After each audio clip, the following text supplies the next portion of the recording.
Hi, Janessa Heffler here with Every Neighborhood Partnership, and I'm glad you all have joined me today for today's webinar. This is my first time doing something online like this. We've done this training many times, but usually there's a lot of interaction, so bear with me as we don't get as much interaction, but hopefully you still get a lot out of this presentation. So today we're going to be talking about some reading comprehension strategies, and for the best viewing, it'd be great if you go and grab yourself like a read-aloud book, any read-aloud book that you have in your house, go and grab one. Also some sticky notes and a pen. So have those things ready.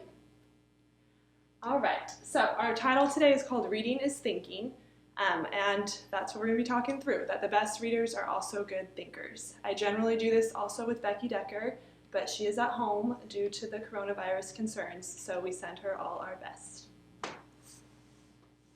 First, I want you to think about what does a good reader look like. I'm going to read a passage for you, and I want you to think, am I a good reader? Why or why not? For a person with two X chromosomes, full expression of the genes on both could mean a disastrous double dose of their protein products, interfering with the delicate balance of protein expression and interactions all over the body. But cells have a simple solution. Turn off one X chromosome and crumple the extra genes into a quieted mass of DNA called a Barr body. So think about it. Was I a good reader? Yes, no? Some things you might have noticed. I did read pretty fluently. I didn't get any of my words wrong. I paused at periods. I had some good expression. So overall, most people would say, you're a pretty good reader. However, if you were to ask me what I just read, I have no idea. And we call that fake reading. That's what a lot of our kids do, is they get to a place where they're reading fluently like that, and we think, oh great, you're a great reader, you got it down. But really what they're doing is fake reading. And so what we want to do today is to give you some of the knowledge and tools to be able to move kids from fake reading into more meaningful reading that ensures good comprehension. Again, reading is thinking, and so we're going to give you tools to help turn abstract thinking into concrete. So these thinking strategies that we'll go over are metacognition, inferring, questioning, determining importance, and visualizing. All of these ideas also came from the book that you see there on your screen called Comprehension Connections. It's a good, quick, easy read if you'd like to read more about these strategies. Again, we're just trying to make it real, not abstract. So if you think kids generally learn by watching people do something, so if you're trying to learn how to dance, you'll watch a dancer. If you're trying to learn how to play baseball, you'll follow the baseball moves. If you're trying to learn to read, there's really nothing you can watch. A lot of reading goes on in your brain, and so we're trying to give you tools to take that thing that happens in your brain and make it more concrete for kids to be able to follow along. So our first tool is metacognition. Again, metacognition is just thinking about your thinking. Some different sentence stems that kids can use are there on your screen, such as I'm thinking, I'm noticing, I'm seeing, I'm feeling, I'm wondering.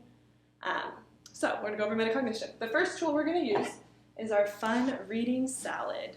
If you're working with a big group of kids, this is a great activity.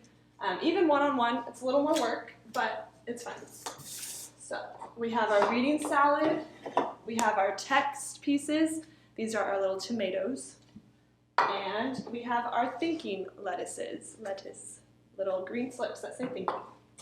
And what I'm going to do is I'm going to read my book called Memoirs of a Goldfish.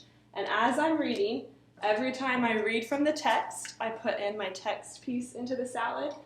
And every time I add some thinking, I'll put a thinking piece into the salad.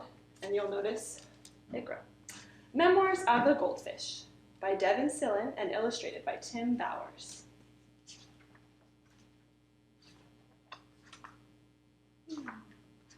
Day 1, I swam around my bowl. That was my text. And I'm thinking, I wonder why it's day 1. Is the fish writing in a diary? Is he just, what's the first day of what? Let's see. Day 2, I swam around my bowl twice. So that was some text, so I put my text into the salad. And I'm thinking, he might be getting a little bit bored. I think if I was just swimming around a bowl 2 days in a row, I'd be kind of bored. Day 3, I swam around my bowl. I thought about taking a nap, but fish don't sleep, so I swam around my bowl. That's some text. And again, I'm thinking, I didn't know that fish didn't sleep. I guess I should look that up. That's interesting. I wonder if they ever get tired then if they're not sleeping. Day 4, I got some company today. I don't like the looks of him one bit. He doesn't say anything. He just bubbles. The text. I'm wondering if this guy's going to talk too, because it seems like our fish is talking. Maybe he's going to talk too. I've seen those in fish tanks before though, and I don't think they talk. I don't know, we'll find out. And so you notice as I'm reading, we started making our little salad. And so you could do this with kids. You could read a page and then let them come up and be the ones to get to share the thinking and put their thinking paper into the salad. It's reminding kids that good reading is both the text and thinking. And even non-readers, you can do this with them as well, because you can talk about the picture.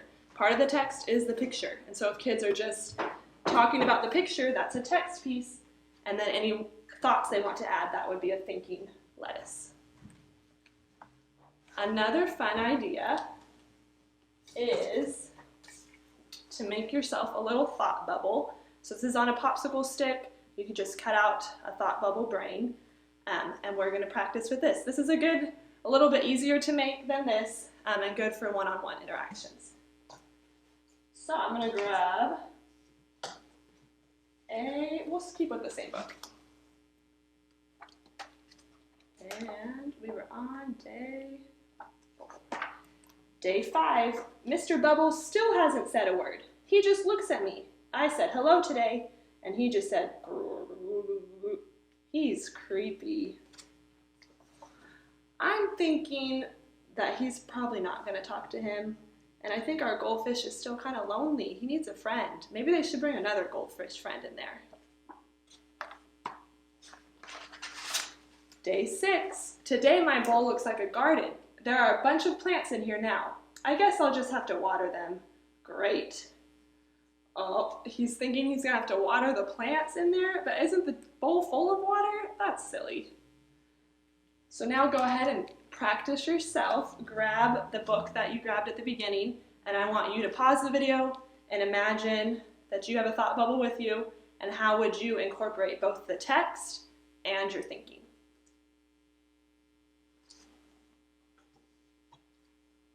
All right, so hopefully you paused it and practiced that. Our next, so a quote that we like, it says, thinking is only a process of talking to yourself. And so we really, again, want to get kids' thoughts out of their brain and having them express those ideas, because that's what good readers do. So our next strategy is inferring, and some of the stems that you see there are my guesses, I predict, it could be that, this could mean, I infer.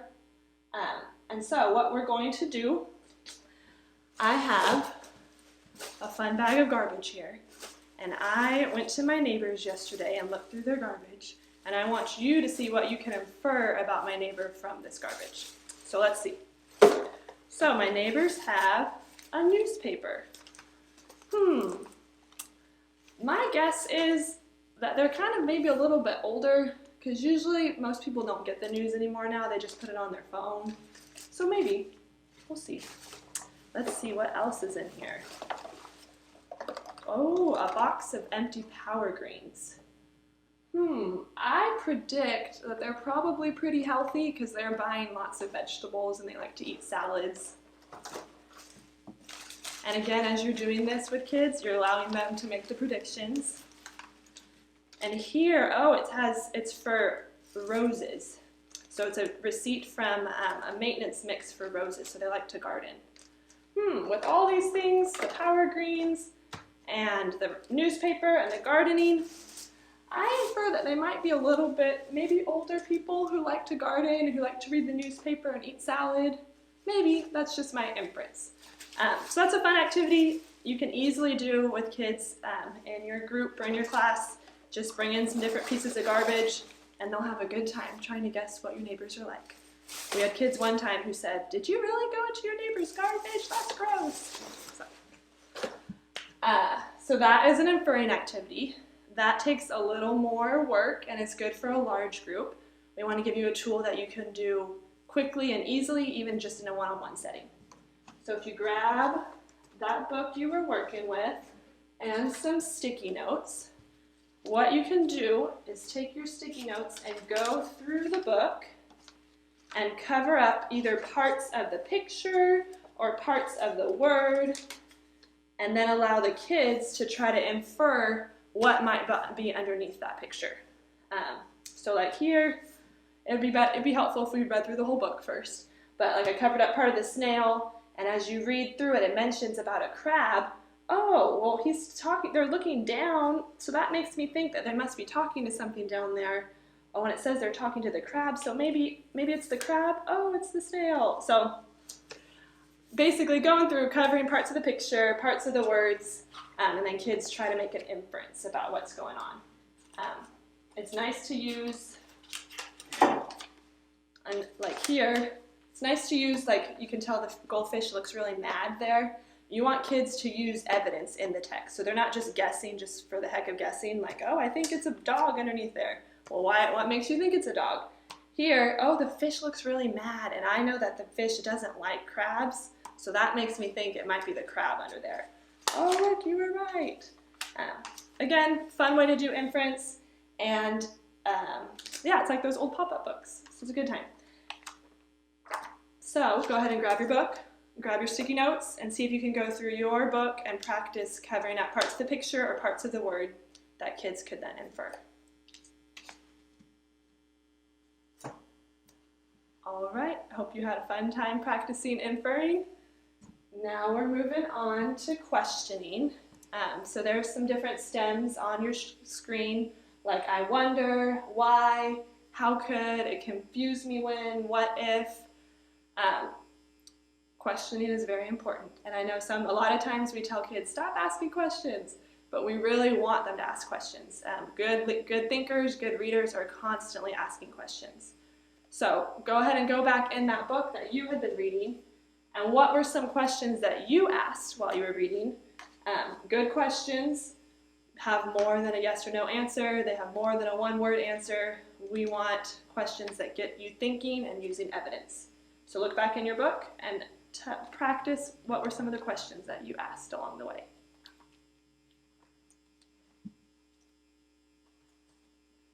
So that is questioning. Now, another quote that we like, the important thing to know is to not stop questioning, by Albert Einstein. Obviously a very smart man who asks lots of questions, so have your kids ask lots of questions too. Next, we're working on determining importance. Sentence stems on your screen. What mattered most? It's interesting that. What matters to me? I want to remember that. One thing we should notice is we have another fun activity for determining importance. So today I brought my gym bag because after class today I'm going to the gym, and I want you to help me decide what is important in this bag and what's not so important. So first I have my gym shoes. Those are pretty important. I might need to wear those. I also have my gym running pants. Those are important because I have to wear some pants at the gym. I have some gum. Maybe, what do we think? I have some chapstick and some headphones.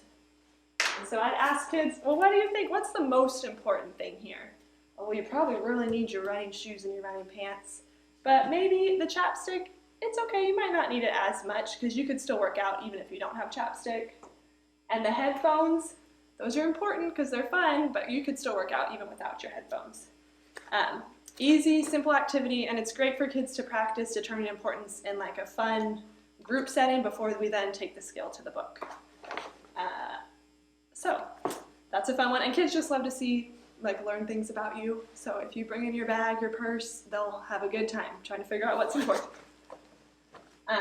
Now, taking it to the book, For this activity, it's best even to have 2 different color sticky notes with you. I forgot to grab the other color, but imagine I had some green sticky notes and maybe some yellow sticky notes. And then I'd go through the book and mark up what's important in this book and what's not as important. So pick one color for important, another color for not important, and I mark through like, oh, him swimming in the bowl, not so, him swimming on a second day, not so important. But day 3, day 4, when this other guy shows up, that's really important because that changes the whole rest of the story as he starts to make more friends. And as you're doing that, you want to ask kids why. Well, why do you think that's important? Like, how would the story change if we took that out? How would the story stay the same? And this is a great skill because eventually your little readers are going to have to write summaries. And if they are starting to learn like how to mark important and not important, then you can go through the book and take all the important sticky notes out, and there you go, you have your summary. So go ahead and grab your book now. Hopefully you have 2 different colors of sticky notes, and see if you can mark important, not important in 2 different colors.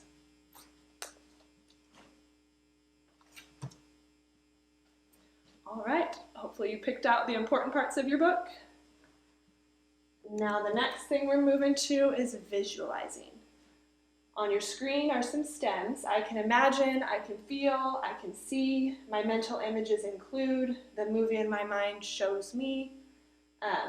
Visualizing, again, is something that good readers do, but kids can't see that we're doing that. But good readers are always visualizing things.